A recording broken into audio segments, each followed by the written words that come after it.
প্রথম যে ভাই প্রশ্ন করেছেন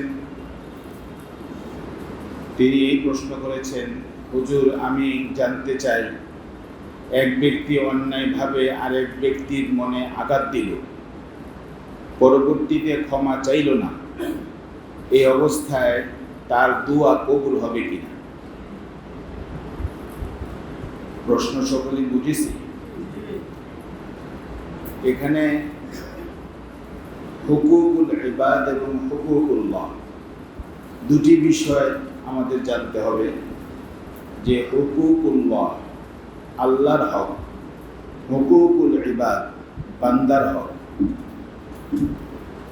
এর হুকুম আহকাম কি? এই বিষয়টির উত্তরে একটি হাদিস পেশ করতে চাই। এক ব্যক্তি হজের মৌসুমে এক ব্যক্তি রাসূল করিম সাল্লাল্লাহু আলাইহি ওয়াসাল্লামের কাছে আসে,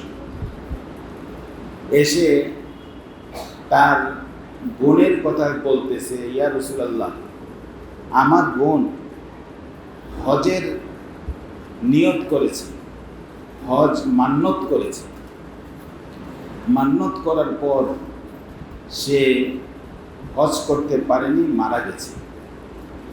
তো আমি কি তার পক্ষ থেকে, তখন জিজ্ঞাসা করলো যে আমার বোন তো হজের মান্নত করে হজ করতে পারেনি, তো এখন আমি কি করব? এই বিষয়টি রাসূলের কাছে ওই ব্যক্তি জিজ্ঞাসা করলেন। রাসূলুল্লাহ সাল্লাল্লাহু আলাইহি ওয়াসাল্লাম তাৎক্ষণিকভাবে তাকে বললেন যে তোমার বোনের উপর যদি কোনো ঋণ থাকতো তাহলে কি তুমি আদায় করতে না? সে বলল, হ্যাঁ আদায় করতাম। তখন রাসূলুল্লাহ সাল্লাল্লাহু আলাইহি ওয়াসাল্লাম বললেন, আল্লাহর ঋণ আদায় করো, কেননা উহা আদায়ের ব্যাপারে অধিক হকদার। তাহলে আল্লাহর ঋণ এটা আদায়ের ব্যাপারে হকদার বেশি, অধিক হকদার। একটা হচ্ছে আল্লাহর হক আর একটা হচ্ছে বান্দার হক। দুই হকের মধ্যে আদায় করতে হবে তাড়াতাড়ি, আদায় করার বেশি হকদার আল্লাহর হক। এই হাদিস দ্বারা জানা যায় যে হজ ফরজ হয়ে গেলে হজ আদায় করতে হবে, নামাজ যদি ফরজ হয়ে যায় নামাজ আদায় করতে হবে। তো এখন এগুলো হচ্ছে আল্লাহর হক এবং এগুলো বেশি দাবি রাখে। জানার বিষয় হচ্ছে যে আল্লাহর হক এটা কেউ আদায় করলো না। যেমন ধরুন অনেক দিন যাবৎ সে নামাজ পড়ে না, আল্লাহর হক সে বিনষ্ট করলো কি করলো না? এরপরে সে আসলো, এসে সে নামাজে দাঁড়ালো, নামাজ পড়লো, দোয়া করলো, তো এখন তার দোয়া কবুল হবে কিনা? হবে তো? হবে না কেন? যদিও সে অনেক দিন পর্যন্ত নামাজ পড়েনি, আল্লাহর হক সে আদায় করেনি, কিন্তু এখন এসে যখন সে দোয়া করেছে তো তার দোয়া কবুল হয়েছে, কবুল হবে। এর দ্বারা এই প্রতীয়মান হয় যে নামাজ যেটা সেটা হচ্ছে এক ভিন্ন ইবাদত, দোয়া যেটা সেটা হচ্ছে এক ভিন্ন ইবাদত।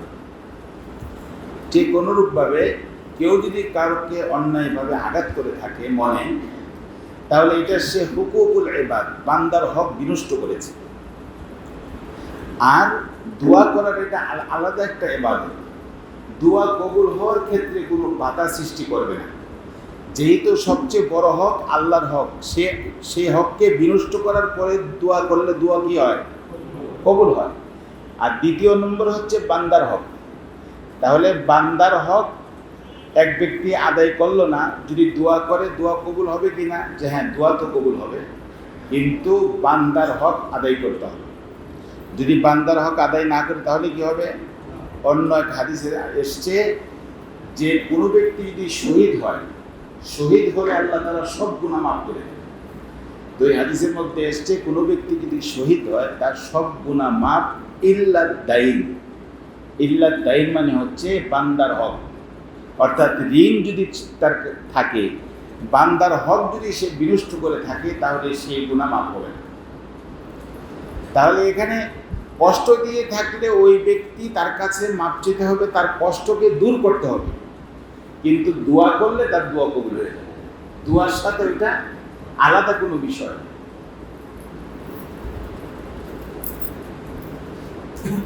আরেকবার প্রশ্ন করেছেন, বড় হুজুর আসসালামু আলাইকুম ওয়া রাহমাতুল্লাহ, মাগরিবের আজানের পর কতক্ষণ পরে জামাত দাঁড়ানো যায়? অনেকে বলে 5 মিনিট পর, অনেকে বলে 10 মিনিট পর, কেউ কেউ বলে 4 মিনিট পর। কোনটি সঠিক? ওনার নাম হচ্ছে আবু তাহের। আবু তাহের ভাই নাম লিখে দিয়েছেন, বড় চমৎকার প্রশ্ন করেছেন। এই প্রশ্নটি অনেক মসজিদে, অনেক জায়গায়, আমাদের এখানেও অনেক তর্ক বিতর্ক হয়েছে। বিষয়টি আজকে খুব ভালোভাবে জানা দরকার। প্রথমে মাগরিবের নামাজ প্রসঙ্গে, নামাজের টাইম প্রসঙ্গে আমি আপনাদের সম্মুখে কোরআনে কারীমের আয়াত পেশ করতেছি। আয়াত হচ্ছে সূরা হুদ 114 নম্বর আয়াত। এই আয়াতের মধ্যে আল্লাহ তাআলা বলেন, ওয়া আকিমিস সালাতা তরফাইন নাহার ওয়া যুলাফাম মিনাল লাইল। আয়াতের শাব্দিক অর্থ হচ্ছে, রাসূলকে উদ্দেশ্য করে আল্লাহ তাআলা বলতেছেন যে আপনি নামাজ আদায় করুন দিনের 2 প্রান্তে আর রাতের এক অংশে। আয়াতের শাব্দিক অর্থ দিনের 2 প্রান্তে আর রাতের এক অংশে, কিন্তু এখানে নির্দিষ্ট টাইম উল্লেখ নেই যে এতটার সময় নামাজ, এতটার সময় নামাজ। বরং বলা হয়েছে আয়াতে যে আপনি নামাজ আদায় করুন দিনের 2 প্রান্তে। মুফাসসিরিন কেরামগণ, ওলামায়ে কেরাম দিনের 2 প্রান্ত দ্বারা প্রথম প্রান্ত অর্থাৎ সকালে যে প্রান্ত, এর দ্বারা উদ্দেশ্য নিয়েছেন ফজরের নামাজ। আর বিকালের যে প্রান্ত, দ্বিতীয় প্রান্ত, এর দ্বারা উদ্দেশ্য নিয়েছেন ওনারা জোহর এবং আসরের নামাজ। আর রাতের এক অংশে নামাজ আদায় করুন, এর দ্বারা উদ্দেশ্য হচ্ছে মাগরিব এবং এশার নামাজ। কিন্তু এখানে কিন্তু সময় নির্দিষ্ট করে উল্লেখ নেই। আরেকটি আয়াত পেশ করতেছি, সেটি হচ্ছে সূরা বানী ইসরাঈলের আয়াত। সূরা বানী ইসরাঈল 15 পারায় 78 নম্বর আয়াত। ওই আয়াতের মধ্যে আল্লাহ তাআলা বলেন, আকিমিস সালাতা লিদুলুকিশ শামসি ইলা গাসাকিল লাইলি ওয়া কুরআনাল ফাজর। আয়াতের অর্থ হচ্ছে, সূর্য হেলার সময় থেকে রাতের অন্ধকার পর্যন্ত নামাজ পড়ুন এবং ফজরের নামাজও পড়ুন। তো এখানে ফজরের নামাজের কথা উল্লেখ করেছে, আর সূর্য হেলার পর থেকে রাত্র পর্যন্ত নামাজ পড়ুন। নামাজের নির্দিষ্ট সময় উল্লেখ নেই এই আয়াত। সূর্য হেলার পর থেকে, সূর্য হেলার সময় থেকে, ওলামায়ে কেরাম বলেন সূর্য হেলার সময় থেকে যেহেতু আল্লাহ উল্লেখ করেছেন, তাহলে এর দ্বারা হচ্ছে জোহরের নামাজ। জোহর, আসর, মাগরিব, এশা পর্যন্ত এখানে বোঝানো হয়েছে। আরেক অংশের মধ্যে ওয়া কুরআনাল ফাজর, ওই অংশ দ্বারা বোঝানো হয়েছে ফজরের নামাজ। তাহলে এই 2 আয়াতের মধ্যে সময় কোনো নির্দিষ্ট নেই যে কে কখন কোন নামাজ কখন পড়বে। 2টি আয়াতের অর্থ কি সকলের বুঝে এসেছে? এখন আসুন হাদিসে যাই। হাদিসের সবচেয়ে গ্রহণযোগ্য কিতাব বুখারী শরীফ, প্রসিদ্ধ কিতাব বুখারী শরীফ। সেই বুখারী শরীফের মধ্যে ইমাম বুখারী রহমতুল্লাহ আলাইহি প্রথম খণ্ড 79 নম্বর পৃষ্ঠার মধ্যে হাদিস নম্বর 533 তিনি এখানে উল্লেখ করেছেন রাসূলের হাদিস দ্বারা, ওয়াল মাগরিবা ইদা ওয়াজাবাত, অর্থাৎ রাসূল সাল্লাল্লাহু আলাইহি ওয়াসাল্লাম মাগরিব নামাজ আদায় করেছেন যখন সূর্য অস্ত গিয়েছে। তাহলে এখানে মাগরিবের টাইম পাওয়া গেল হাদিসে, কোরআনে কারীমের আয়াতে নেই। কখন? সূর্য যখন অস্ত যায়। আপনার যেমন এখন অস্ত যায় কয়টায়? 5:20। তো 5:20 সূর্য অস্ত যায়, যখন 5:20 হবে তখন মাগরিবের সময়। বুখারী শরীফের হাদিস। বুখারী শরীফের আরেকটি হাদিস হযরত সালামা রাদিয়াল্লাহু তাআলা আনহু বর্ণনা করেন। তিনি বলেন, কুন্না নুসাল্লি মা'আন নবী সাল্লাল্লাহু আলাইহি ওয়াসাল্লাম আল মাগরিবা ইযা তাওয়ারাত বিল হিজাব। অর্থ হচ্ছে যে আমরা তো রাসূলের সাথে মাগরিবের নামাজ আদায় করেছি যখন সূর্য অস্তমিত হয়েছে, সূর্য ডুবেছে। তাহলে মাগরিবের নামাজ কখন? সূর্য যখন ডুবে। বুখারী শরীফের এই দুইটি হাদিস দ্বারা আমরা মাগরিবের সময় পেলাম। এরপরে সামনে আরেকটি হাদিসের কিতাব পেশ করতেছি, সেটা হচ্ছে বিখ্যাত হাদিসের কিতাব তিরমিজি শরীফ। তিরমিজি শরীফের মধ্যে এসছে প্রথম খণ্ড 38 নম্বর পৃষ্ঠা, হাদিস নম্বর 149, সুম্মা সাল্লাল মাগরিবা হিনা ওয়াজাবাতিশ শামসু ওয়া আফতারাস সাইমু। হাদিসের অর্থ হচ্ছে যে হযরত জিবরাইল রাসূলকে নামাজ শিক্ষা দিয়েছেন। নামাজ শিক্ষা দিয়েছেন মানে নামাজের টাইম বর্ণনা করেছেন। নামাজের টাইম বর্ণনা করতে গিয়ে তিনি 2 দিন এসেছেন। 2 দিন এসে প্রথম দিন মাগরিবের নামাজ পড়েছেন কখন? যে প্রথম দিন মাগরিবের নামাজ পড়েছেন যখন সূর্য ডুবেছে এবং রোজাদার যখন ইফতার করে তখন তিনি মাগরিবের নামাজ পড়েছেন। দ্বিতীয় দিন আবার এসছেন হযরত জিবরাইল, এসে মাগরিবের নামাজ আদায় করেছেন। হাদিসের ইবারত হচ্ছে এমন, সুম্মা সাল্লাল মাগরিবা লিওয়াক্তিহিল আউয়াল। অর্থ হচ্ছে যে প্রথম দিনের সময়ই, প্রথম দিনের টাইমে মাগরিবের নামাজ আদায় করেছেন। প্রথম দিন আদায় করেছেন কখন? যখন সূর্য ডুবেছে আর রোজাদার যখন ইফতার করেছে। দ্বিতীয় দিন কখন মাগরিবের নামাজ আদায় করেছে? একই সময়, দুদিন একই সময়। কিন্তু অন্যান্য নামাজের সময় কিন্তু তিনি তা করেননি। যেমন জোহরের সময় প্রথম দিন এসে বর্তমান টাইম হিসাবে 11:45 জোহরের নামাজ আদায় করেছে। আমরা জোহরের নামাজ কয়টায় আদায় করি এখন? কিন্তু উনি কোন সময় আদায় করেছেন? আর দ্বিতীয় দিন জোহরের নামাজ তিনি আদায় করেছেন 3:41 কিছুক্ষণ আগে। তাহলে দুইটার মধ্যে ব্যবধান। কিন্তু মাগরিবের নামাজের ক্ষেত্রে তিনি তা করেননি। মাগরিবের নামাজ দুদিন একই টাইমে আদায় করেছেন, এর জন্য মধ্যখানে কোনো সময় রাখেননি। নাসাই শরীফের হাদিস আরেকটি কিতাব, সেখানে ইমাম নাসাই রহমতুল্লাহ আলাইহি 4টি পরিচ্ছেদ কায়েম করেছেন। 4টি পরিচ্ছেদের মধ্যে একটি পরিচ্ছেদ হচ্ছে, এটা নাসাই শরীফ প্রথম খণ্ড 61 নম্বর পৃষ্ঠা, আউয়ালু ওয়াক্তিল মাগরিব, তাজিলুল মাগরিব, তাখিরুল মাগরিব, আখিরু ওয়াক্তিল মাগরিব। এই 4টি পরিচ্ছেদ তিনি কায়েম করেছেন। প্রথম 2 পরিচ্ছেদে তিনি মুকিম ব্যক্তির জন্য নামাজ পড়তে হবে এটা তিনি এখানে সাব্যস্ত করেছেন। মুকিম ব্যক্তি অর্থাৎ আমরা যারা সফর করি নাই তারা আমরা সবাই মুকিম। এই মুকিম ব্যক্তির জন্য কখন? যে এই মাগরিবের নামাজকে তাড়াতাড়ি পড়া। আরেক হাদিসে এসছে যে সূর্য ডোবার সাথে সাথে মাগরিবের নামাজ পড়া। আর বাকি 2টা হাদিস এনেছেন অসুস্থ ব্যক্তি এবং মুসাফিরের জন্য। 2 পরিচ্ছেদ কায়েম করেছেন। অসুস্থ ব্যক্তি যদি হয় তখন সে মাগরিব নামাজকে দেরি করতে পারবে। যদি সে মুসাফির হয় তাহলে সফর অবস্থায় সে মাগরিবের নামাজকে দেরি করতে পারবে। কতক্ষণ?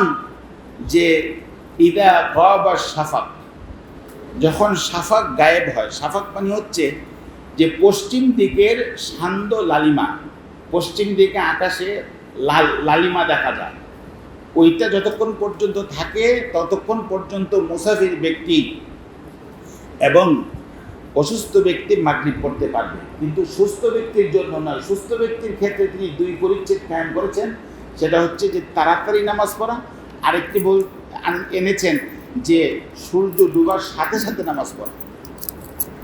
হাদিস শরীফের আরেকটি বিখ্যাত কিতাব, যে কিতাবের নাম হচ্ছে আবু দাউদ শরীফ, প্রথম খণ্ড ৬০ নম্বর পৃষ্ঠা, হাদিস নম্বর ৪১৬।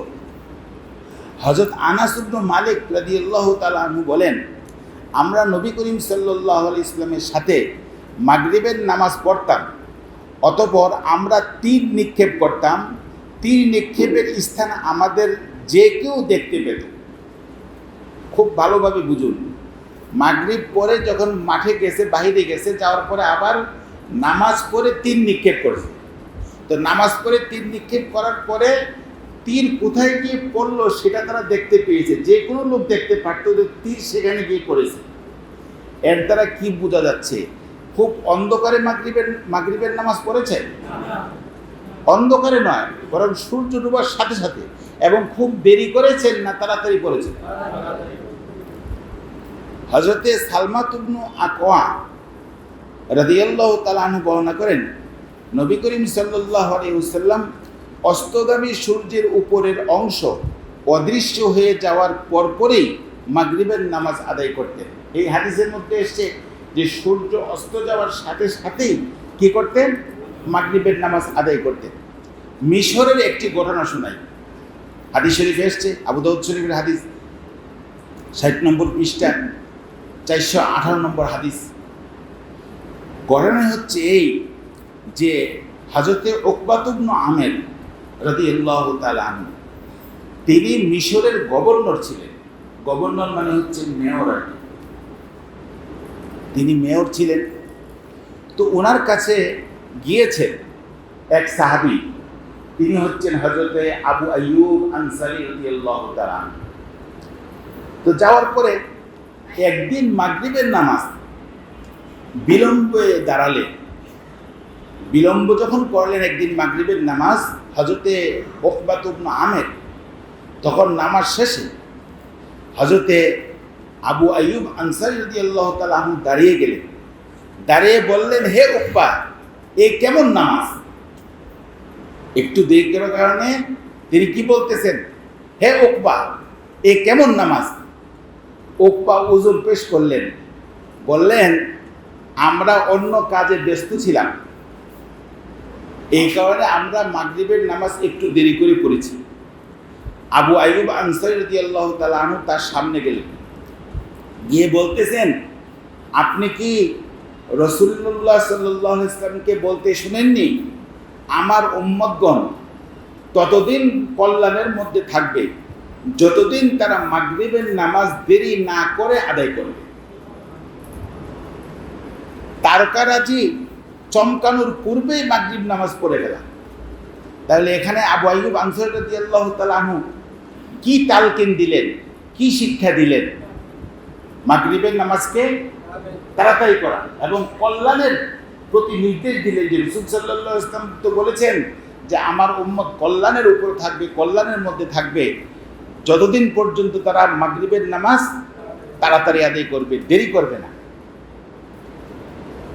হাদিসের অন্যতম বিখ্যাত কিতাব মুসলিম শরীফ, সেখানে এসছে, ইমাম মুসলিম রহমতুল্লাহ এনেছেন, বাবু বয়ানি আন্না আউওয়ালা ওয়াক্তিল মাগরিবি ইনদা গুরুবিশ শামসি। তিনি এই পরিচ্ছেদ কায়েম করে যে হাদিস এনেছেন, সে হাদিস হচ্ছে যে মাগরিবের নামাজ সূর্য ডুবার সাথে সাথে আদায় করা। এরপরে হাদিসের আরেকটি কিতাব সিহা সিত্তার কিতাব 5টি আমি বলে ফেলেছি, এখন 6 নম্বর ইবনে মাজাহ শরীফ।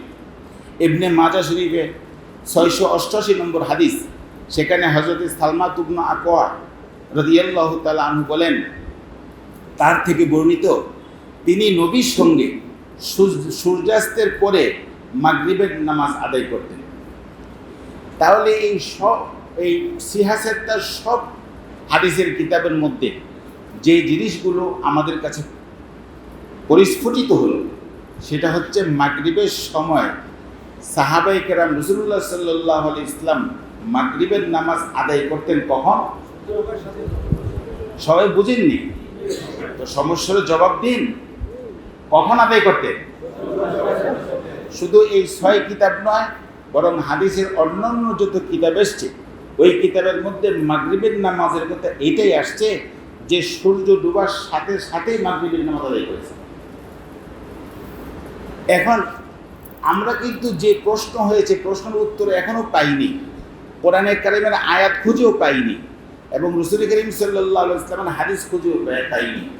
প্রশ্নটা ছিল যে কত সময় দেরি করা যাবে। এখন কত সময় দেরি করা যাবে সেই উত্তর এখন আসেনি। এখন হাদিসের কিতাবের মধ্যে নেই, এখন ফিকহের কিতাব উল্লেখ করেন। ফিকহের কিতাবের মধ্যে অনেকগুলো কিতাব ফিকহের, তোর মধ্যে নুরুল ইজা এক বিখ্যাত কিতাব, সেই কিতাবের মধ্যে এসছে পৃষ্ঠা নম্বর 61। উনি সেখানে লিখেছেন মাগরিব নামাজ সম্পর্কে, ওফিল মাগরিবি বিসিত্তাতি কদরা কিরাআতি সালাসি আয়াতিন কিসারিন আও সালাসিন খুতুওয়াতিন। এখানে আও সালাসি খুতুওয়াতিন, এখানে যে তিনি বলতে চাচ্ছেন যে মাগরিবের নামাজ এটা দেরি করা যাবে, এটা দেরি করা যাবে 3 আয়াত তেলাওয়াত পরিমাণ সময়। কয় আয়াত? 3 আয়াত। 3 আয়াত তেলাওয়াত পরিমাণ সময়। কেসার শব্দ লাগাইছে। কেসার দ্বারা উদ্দেশ্য হচ্ছে সূরা ইজাজুল জিলা থেকে নিয়ে আলহামদু সূরা পর্যন্ত যতগুলো সূরা আছে এটাকে বলা হয় কেসারে মুফাসসাল। এই সূরাগুলোর কথা এখানে বোঝানো হয়েছে। এই সূরাগুলোর যে কোনো আয়াত 3টি পড়তে যতক্ষণ সময়। আচ্ছা, এর আলহামদু তো এই সূরার অন্তর্ভুক্ত। এখন আলহামদুর 3 আয়াত পড়েন তো একজন 3 আয়াত পড়তে, আলহামদুলিল্লাহি রাব্বিল আলামিন 1 আয়াত, আর রহমানির রহিম 2 আয়াত, মালিক ইয়াউমিদ্দিন 3 আয়াত। এতটুকু সময় পর্যন্ত সে কি করতে পারবে? আজানের পরে দেরি করতে পারবে। বুঝে আসছে কিনা? নুরুল ইজা কিতাবের মধ্যে আবার আসছে যে অথবা 3 কদম যেতে যতটুকু সময় লাগে এতটুকু সময় দেরি করতে পারবে। কয় কদম? 3 কদম যাইতে কতক্ষণ? 1 2 3 দিলে তো 3 কদম হয়ে যাচ্ছে। সম্মানিত ভাইরা, মালা বুদ্দা মিনহু এক বিখ্যাত কিতাব, সেটা হচ্ছে আপনার ফিকহ। সেখানে আসছে ওবাদা গুরুবি ওবাদি গুরুবি আফতাব ওয়াক্তে মাগরিব আস্ত। কিছুক্ষণ প্রতি বলেছেন লেকিন বাদে আম্বুহে সেতারেগা নামাজে মাগরিব মাকরুহ বাসাদ বা বকারাহাতে তনজিহ। সেখানে তিনি উল্লেখ করেছেন যে মাগরিবের নামাজ সূর্য ডোবার সাথে সাথে শুরু, আর এটা দেরি করা মাকরুহ। কতক্ষণ পর্যন্ত? যে তারকা, সেতারা তারকা এইটা উঠা পর্যন্ত, এটা তার রশিদ চমকাবে, তারকাগুলো চমকাবে, এর আগেই পড়তে হবে। এটা যদি হয়ে যায় তো তখন মাগরিবের নামাজ এই দেরি করে পড়া মাগরিব। এত হাদিস আসার পরে ইমাম শাফি রহমতুল্লাহ আলাইহি উনি কি মত পোষণ করেছেন শুনেন। উনি বলেন যে মাগরিবের নামাজের টাইম হচ্ছে 3 রাকাত নামাজ পড়তে যত সময়, এত সময় হচ্ছে মাগরিবের টাইম। আজানের পরে 3 রাকাত নামাজ পড়া পর্যন্ত মাগরিবের টাইম থাকবে। এরপর যদি কেউ মাগরিবের নামাজ পড়ে, মাগরিবের নামাজ কবুল হবে না। কেন? ইমাম শাফি রহমতুল্লাহ আলাইহি বলেন যে হযরতে জিবরাইল রসুলকে নামাজ শিক্ষা দিয়েছেন, মাগরিবের নামাজ 2 দিন শিক্ষা দিয়েছেন, 2 দিন একই সময় শিক্ষা দিয়েছেন। এই কারণে এই নামাজকে 3 রাকাত পড়ার চেয়ে বেশি সময় দেরি করলে তার নামাজ হবে না। কে বলেছেন? ইমাম শাফি রহমতুল্লাহ। আমার ভাইরা, হেদায়া কিতাবের মধ্যে এটা আসছে। তাহলে নির্দিষ্ট সময় আমরা একটা কিতাবের মধ্যে পেলাম যে কতটুক পরিমাণ? 3 আয়াত পরিমাণ, অথবা কতটুক পরিমাণ? 3 কদম। অনেকগুলো কিতাব তালাশ করার পর আমরা পেলাম। এখন আসুন, সর্বশেষ হচ্ছে দেখতে হবে ফতোয়ার কিতাব, যে ফতোয়ার কিতাবে কি লেখা আছে। ফতোয়ার কিতাবের মধ্যে 1 নম্বর ফতোয়া হচ্ছে দারুল উলুম দেওবন্দ মাদ্রাসা থেকে যে ফতোয়া কিতাব ছাপানো হয়েছে সেই ফতোয়ার কিতাব পেশ করতেছি। দারুল উলুম দেওবন্দ মাদ্রাসার ফতোয়ার কিতাব আপনারা মানতে রাজি আছেন কি? আসতে বলেন যে দারুল উলুম দেওবন্দের মাদ্রাসার ফতোয়ার কিতাব মানতে রাজি না আপনারা? দারুল উলুম দেওবন্দে ছাপানো হয়েছে যে ফতোয়ার কিতাব, সারা পৃথিবীর বুকে এই ফতোয়া গ্রহণযোগ্য। এই ফতোয়ার কিতাবে 2 নম্বর খণ্ড 39 নম্বর পৃষ্ঠায় এসেছে যে আযান এবং একামতের মধ্যখানে 3 আয়াত পরিমাণ তেলাওয়াত করা যায়, এতটুকু সময় নিতে পারবে। ওই ফেকার ওই কিতাবের এখানে মাসলা এখানে এনেছে।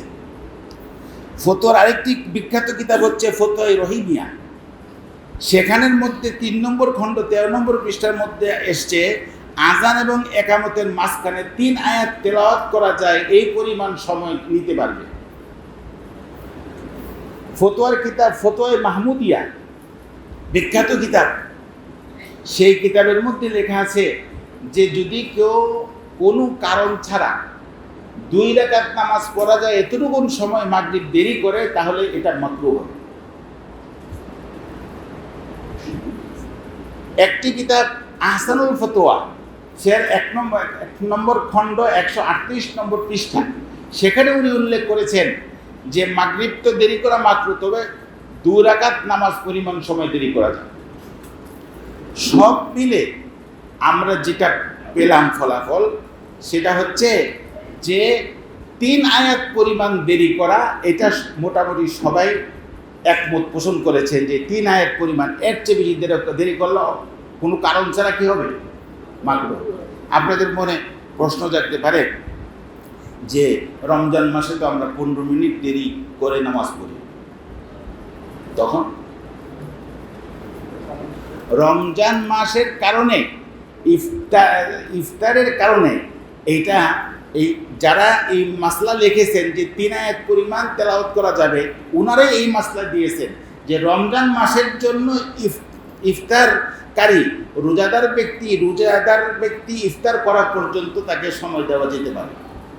ওনারাই লিখছেন, যারা ইফতার লিখছেন 3 আয়াত পরিমাণ তারাই লিখেছেন, শুধু রমজান মাসের জন্য সেটা নির্দিষ্ট, সেটা খাস। সম্মানিত ভাইরা, এরপরে তাহলে আমরা যে জিনিসগুলো পেলাম কোরআন শরীফের আয়াত থেকে এবং হাদিস থেকে, ফিকহের কিতাব থেকে এবং ফতোয়ার কিতাব থেকে, যে বিষয়টি পেলাম সেটা হচ্ছে যে মাগরিবের নামাজের টাইম হচ্ছে কখন? সূর্য ডোবার সাথে সাথে। দ্বিতীয় আমরা পেলাম যে আযান এবং একামতের মধ্যখানে অনেক লম্বা সময় দেরি করা যাবে নাকি খুব তাড়াতাড়ি? খুব তাড়াতাড়ি, সর্বোচ্চ 3 আয়াত পরিমাণ। যেটা মাসলা সেটা তো মাসলা তো মানতে হবে, ইসলাম তো যুক্তির নয়। অনেক ভাইদের মনে দরদ লাগে যে আজান হয় আর এখানে অজু করে, মানুষে অজু করে, তো আমাদের বলে যে আপনি নামাজ দাঁড়ায় যান, তো কত মানুষ জামাত পায় না, উনি দরদে বলে। তো আপনার যদি এই দরদ থাকে তাহলে এটাও তো দরদ থাকা দরকার।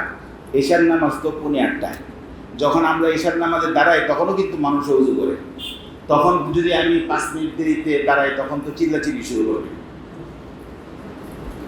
আজকে ফজর নামাজের সময় দেখছি যে যখন আমি নামাজ শুরু করেছি অনেক ভাইয়েরা আসছে, এসে এখানে উজু করতেছে, উজুর আওয়াজ তো শোনা যায়, পানির আওয়াজ তো শোনা যায়।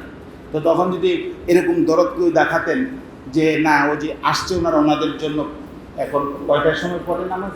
5:35 না 35 না, আরো 10 মিনিট দেরি করে, এটা কেউ মানতেন? তাহলে বিষয়টা কি? বিষয়টা হচ্ছে যে সকল মানুষকে সহি জিনিসকে তালিম দিতে হবে, শিক্ষা দিতে হবে। শিক্ষা হচ্ছে কি? যে আপনাকে জানাই দেওয়া হয়েছে 5:35 ফজরের নামাজ, আপনি আসবেন আর আগে না আসলে এটা আপনার দোষ। ওইটা যেরকম আমরা জানাই দেওয়ার ব্যাপারে বদ্ধ করি, ঠিক অনুরূপভাবে মাগরিবের টাইমটাও জানাই দেওয়া দরকার, যে মাগরিবের টাইম হচ্ছে যে আযান দেওয়ার সাথে সাথে নামাজ পড়তে হবে। আপনি ওই নির্দিষ্ট নামাজের সময় সেটা যেরকম দেরি করে আসলে অপরাধ, আগে আসতে হবে, আপনার জেহানটা তৈরি হয়েছে। তো আমাদের এই জেহান তৈরি হওয়া দরকার যে মাগরিবের সময় দেরি করা যাবে না, মাগরিব নামাজ আজানের আগেই মসজিদে বসতে হবে। এতটুকু কথাকে বুঝাতে পারলাম? আরও শুনুন, গলত জিনিস এগুলো প্রচার হয়েছে, বিভিন্ন সময় হয়েছে। এটা একটা অশুদ্ধ জিনিস প্রচার হয়েছে, এটা একটা অশুদ্ধ জিনিস প্রচার হয়ে গেছে। আরেকটি আমি উদাহরণ দিই আপনাদের, অশুদ্ধ জিনিস যেটা প্রচার হয়েছে আমাদের সমাজে, সেটা আমি উদাহরণ দিচ্ছি, মানতে পারলে তো ভালো। সেটা হচ্ছে এই যে কোনো খাবার দাবারের দাওয়াত দিলে, জিয়াফত করলে কি করি আমরা? গিয়েই সর্বপ্রথম দোয়া করি, হুজুর দোয়া করি। আপনাদের কথা কি বলবো, মাদ্রাসায় যত অনুষ্ঠান হয় সব অনুষ্ঠানের খাওয়ার আগেই দোয়া করতে হয়। আসলে অশুদ্ধ বিষয়টা প্রচার হয়েছে, এই জন্য বাধ্য হয়ে যায়। শুদ্ধ বিষয় কি? শুদ্ধ বিষয় হচ্ছে থানভী রহমতুল্লাহ আলাইহি বলছেন যে খাবারের পরে দোয়া করা। কখন দোয়া করা? দেখেন হাদিস শরীফের মধ্যে এসেছে, দেখেন দোয়া শিখেছেন আল্লাহ রাসূল, দাওয়াত খাওয়ার পরে তোমরা এভাবে দোয়া করবে, আকালা তুআমাকুমুল আবরার। অর্থ হচ্ছে যে আকালা তুআমাকুমুল আবরার, তোমাদের খানা নেককার লোকেরা খেয়েছে। ওয়াসাল্লাত আলাইকুমুল মালাইকা, তোমাদের উপর ফেরেশতারা রহমত নাজিল করুন। ওয়া আফতারা ইনদাকুমুস সাইমুনা, তোমাদের ঘরে রোজাদাররা ইফতার করুক। এই হচ্ছে দোয়া শিখেছেন রাসূল, যে এই দোয়া করো। হযরত থানভী রহমাতুল্লাহ আলাইহি বলেন যে দাওয়াত দিলে যদি দোয়া করতে হয় তাহলে দাওয়াত খায়া দোয়া, খাওয়ার আগে দোয়া না। কিন্তু এটা প্রচার হয়ে গেছে কোনটা? কেন? সুবিধার জন্য, যে সব লোক তো একত্রিত খেতে পারবে না, এখন আসছে সবাই আগে দোয়া হয়ে যাক তারপরে খান। বুঝাতে পারলাম? ঠিক অনুরূপভাবে মাগরিবটা এটার মধ্যেই প্রচার হয়েছে। তাহলে আমরা মাগরিব নামাজের ব্যাপারে সবাই এভাবে সতর্ক থাকবো যে নির্দিষ্ট নামাজের টাইম যেরকম টাইমে দাঁড়ায় ওইটাই সময়, আর আগে আমার মসজিদে যেতে হবে। ঠিক অনুরূপভাবে মাগরিবের নামাজ আজানের আগে আমার মসজিদ যেতে হবে, আজান শুনে মসজিদ নয়। কারণ এটার নামাজ শিক্ষা দিয়েছেন হযরত জিবরাইল ফেরেশতা রাসূলকে যে দেরি না করা, সাথে সাথে সেই নামাজটা আদায় করা। আমি কি বুঝাতে পারলাম? আবু তাহের ভাইকে অশেষ ধন্যবাদ, যিনি এই মাসলাটি আমাকে দিয়েছেন, জানতে চেয়েছেন। আরেকটা দৃষ্টান্ত দিলে একটু আরেক বয়ানে চলে যাবেন। আরেকদিন এই প্রশ্ন করেন। আচ্ছা, আরেক ভাই প্রশ্ন করেছেন,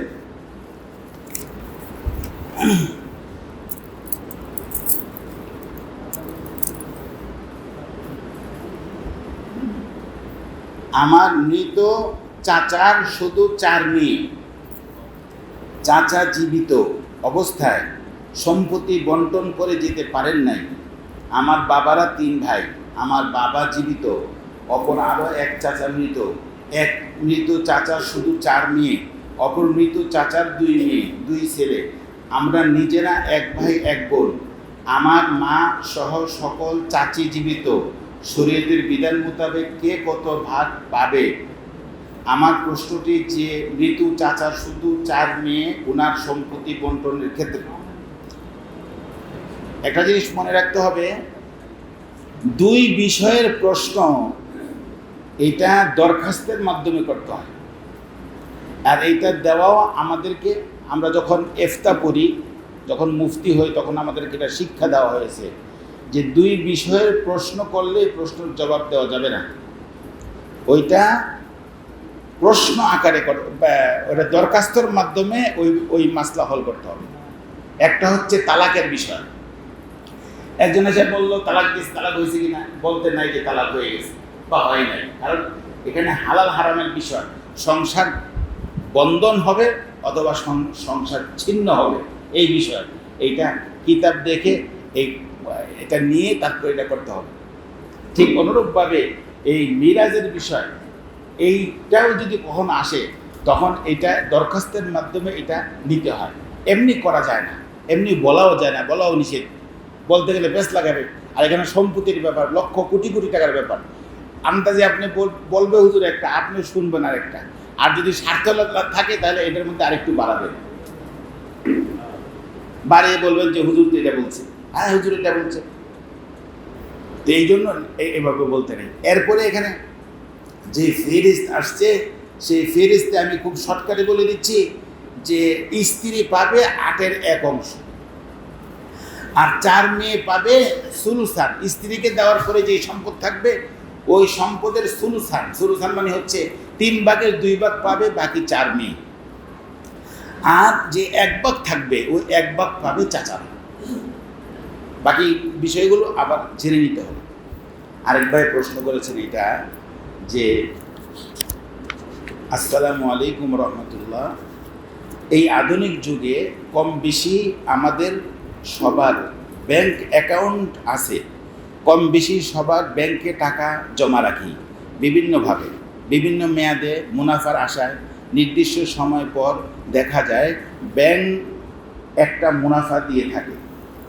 আমি যতটুকু জানি বা শুনেছি, ব্যাংকে আমরা সাধারণত যেভাবে টাকা রাখি বা ব্যাংকে আমাদের যে লাভ দেয় তা নাকি সুদ হয়। আমার প্রশ্ন হলো, আসলে কোনভাবে ব্যাংকে টাকা জমা বা উত্তোলন করলে, ব্যাংকের সাথে লেনদেন করলে তা আমাদের জন্য সুদ বা হারাম হবে না? তা হবে ইসলামের বৈধ পন্থা। অনুগ্রহপূর্বক যদি ইসলামের আলোকে ব্যাংকের সাথে বা বিভিন্ন এনজিওর সাথে লেনদেনের বিষয়ে বিস্তারিত বলতেন তবে খুব উপকৃত হতাম, যাতে করে আমরা সুদ থেকে বাঁচতে পারতাম।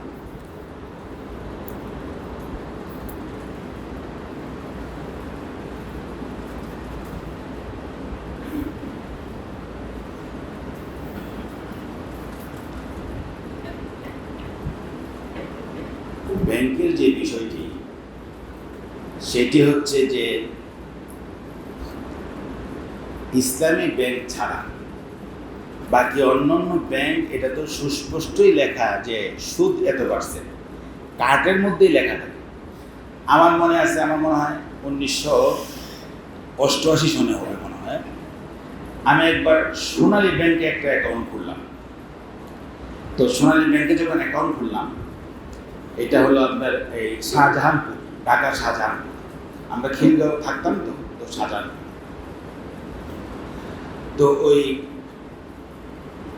ওই ব্যাংকে অ্যাকাউন্ট খোলার পরে এরকম বড় বড় রেজার্ভ বুক ছিল আগে, আপনাদের মনে আছে কিনা, ওইখানের মধ্যে নাম উঠাইতো। তো সাথে আবার একটা বই দিত না, পাসবুক দিত। ওইটার মধ্যে আপনার ডেবিট ক্রেডিট এগুলো লেখা থাকতো, তারিখ সহ। ওইখানে আমি দেখেছি যে ওইখানের মধ্যে লেখা আছে মাসিক সুদ। তার মানে সোনালী ব্যাংক, জনতা ব্যাংক, রূপালী ব্যাংক, পূবালী ব্যাংক, এই জাতীয় পূর্বের যত ব্যাংক আছে এদের খাতা কলমে লেখাই আছে সুদ। এখন আপনি যেই অ্যাকাউন্টই খুলেন, ওরা তো বলতেছে সুদ, তো আপনি এটার মাসলা কি জিজ্ঞাসা করবেন? কথা বুঝেননি? ওদের খাতা কলমে সব জায়গায় লেখাই আছে কি, তা আপনি এটাকে আর অন্য মাসলা জিজ্ঞাসা করার লাভ কি? ওনাদেরও তো দুষ্ট, ওরা বলতেছে সুদ এত%। এখন এই ব্যবহার পরিবর্তন করেছে কিনা জানি না। এই হচ্ছে এইসব ব্যাংকের কথা বললাম। এবার আসেন যে ইসলামী নামে যেসব ব্যাংক আসছে তাদের অবস্থা কি। বিষয়টা হচ্ছে এখানে যে ওনারা অবশ্য সুদ, হুবহু সুদ কথাটা ওই আসবে লেখে না, বা তাদের কাগজে কলমে এরকম লেখে না, এটা মুনাফা লেখে মনে হয়, লভ্যাংশ বা মুনাফা এই ধরনের লেখে। এখন বিষয় হচ্ছে এইটার কি অবস্থা। তো এটা যত তাড়াতাড়ি আমি উত্তরটা দিচ্ছি সেটা হচ্ছে এই যে আমি জামিয়াতুল সাহাবা উত্তরা মাদ্রাসায় পড়াতাম হাদিসের কিতাব। সেখানে একজন আমাদের সাথী ছিল, উনি আল আরাফা ইসলামী ব্যাংক উত্তরা শাখায় তিনি চাকরি করতেন আমাদের সাথে। একদিন আমি জিজ্ঞাসা করলাম, মৌলানা আল আরাফা ইসলামী ব্যাংক কি অবস্থা, আমি কি অ্যাকাউন্ট খুলতে পারি, বা এদের বিভিন্ন রকমের আছে, ডিপোজিট আছে, এই ডিপোজিট কি করতে পারি? উনি এক কথায় আমাকে জবাব দিলেন যে হুজুর, এই আমাদের কিতাবের সাথে যে লেনদেনের যে কথাবার্তা, যে লেনদেনের মাসালা, এর সাথে এই ব্যাংকের এই লেনদেন কোনো সম্পর্ক নেই। এরা এদের ধাঁচে আছে, কিন্তু মূল কিতাবের সাথে এদের লেনদেনের কোন সম্পর্ক নেই, অনেক দূরে। আমি বললাম তাহলে আপনি খুলতে মানা করেন? উনি বললেন যে খোলার কোনো দরকার নেই। উনিও বুঝতেছেন যে উনি তো আলেম, তো উনি বুঝতেছেন যে তরিকা তারা লেনদেন করতেছে, যদিও ইসলামী বলতেছে, কিন্তু এই লেনদেন কিতাব মোতাবেক সহি না। বুঝাতে পারলাম কি? এখন আসুন বাস্তব হচ্ছে যে আপনি ইসলামী ব্যাংক থেকে, যে কোনো একটা ইসলামী ব্যাংক, শুধু ইসলামী ব্যাংক হলো, আবার বললেন না যে আমাদের খালি হুজুরের কয়, মানে ইসলামী ব্যাংক তখন অনেক। কে যে ওদিনকে বললো 18টা ইসলামী ব্যাংক, 18টা না কয়টা বললো? এখানে আছে ফারিস্ট ইসলামী ব্যাংক, এটা তো ইসলামী ব্যাংক। ইসলামী ব্যাংক যতগুলো আছে সেগুলোর কথাই বলছি। সেটা হচ্ছে এই যে আপনি, একটা হচ্ছে মুজারাবা, আর একটা হচ্ছে মুরাবাহা। মুরাবাহা মানে হচ্ছে যে তারা আপনাকে একটা জিনিস ক্রয় করে দিবে, ক্রয় করে দেওয়ার পরে তারপরে তারা কি করবে, ওই জিনিসটাকে দাম বর্ধিত করে ওই টাকাটা আপনার কাছ থেকে আস্তে আস্তে নিবে। এটা একটা লেনদেন আছে। এখন এই লেনদেনটা যেভাবে করে সেভাবে এখানের মধ্যে কিতাবের সাথে সম্পর্ক নাই কয়েকটা দিক দিয়ে। 1 নম্বর দিক হচ্ছে যে আপনি দরখাস্ত কিন্তু বলেন যে ওইটা করতে হবে, ওইটার দাম এত। তারা দাম ওখানে নির্ধারণ করার আগেই এখানে নির্ধারণ করে ফেলে দাম নির্ধারণ করার পরে যে দাম হয় সেই দামের পরে উদ্বৃত্ত যে টাকা, সেই টাকা কিন্তু নগদ আবার আপনাকে দিয়ে দেয় ক্রয় করতে। কিতাবের সাথে সম্পর্ক না আরেকটা বিষয় হচ্ছে, কিতাব যদি মানতে হয় তাহলে উনি ওই মালকে প্রথমে ক্রয় করতে হবে, ক্রয় করে ফিক্স করতে হবে এটা আমি ক্রয় করেছি। এরপরে ওই মালটাকে উনি নতুন করে চুক্তি করে এটাকে দিতে হবে যে এই মালটা আমি আপনার কাছে বিক্রি করতে চাই। এই সব শর্তগুলো সেখানে নেই, বিদ্যমান নেই, এইসব শর্তগুলো অনুপস্থিত। এই কারণে এই মুরাবাহার একটা উদাহরণ দিলাম। এরকমভাবে বাড়ির জন্য আপনি টাকা আনতে যান, তখন কিন্তু আপনার জিনিসগুলো ক্রয় করে দিবে না, বরং আপনার জন্য 20 লক্ষ টাকার বাস হবে। এরকম নয় যে আপনাকে জিনিস ক্রয় করে দিয়েছে, ওই টাকা আপনাকে পে করে দিচ্ছে, অথবা ওই বাউসারের টাকা পাঠিয়ে দিচ্ছে, বাকি ভাঙতি টাকা আপনাকে 20 লক্ষ টাকা, হুবহু 20 লক্ষ টাকার এই বাড়ির সামগ্রী মাল সামান কিনতে পারবেন? মনে হয় কিনতে পারবেন আপনারা মাঝখানের লোকগুলো। আরে পুরা যেই সংখ্যা থাকে এই সংখ্যা দিয়ে তো জিনিস কেনা যায় না, তো হয় বেশি হবে অথবা কম হবে। 20 লক্ষ টাকার মাল করতে কিনবেন আর কি, হয় বাড়তে হবে অথবা কমাতে হবে। বাকি টাকা তো আপনাকে এমনি নগদ দিয়ে দিচ্ছে। তো এইসব বিষয়গুলো কিতাবের সাথে অনেক দূরে হওয়ার কারণে এগুলো আপনার সহি হয় না পুরোপুরি। তো সেই হিসাবে আপনার ওলামায়ে কেরাম বলেন, বর্তমান যুগ ওলামায়ে কেরাম, ব্যাংকে টাকা রাখা এটা হেফাজতের জন্য, ব্যাংকে টাকা রাখা লাভ নেওয়ার জন্য নয়। ব্যাংকে টাকা রাখবো কোন নিয়তে? টাকা হেফাজতের জন্য, মাল সম্পদ হেফাজতের জন্য। লাভ গ্রহণ করা এটা বড় মুশকিল। সময় হয়ে গেছে, অনেকগুলো প্রশ্ন আছে, এর ইনশাআল্লাহ সামনে দিব। আল্লাহ তাআলা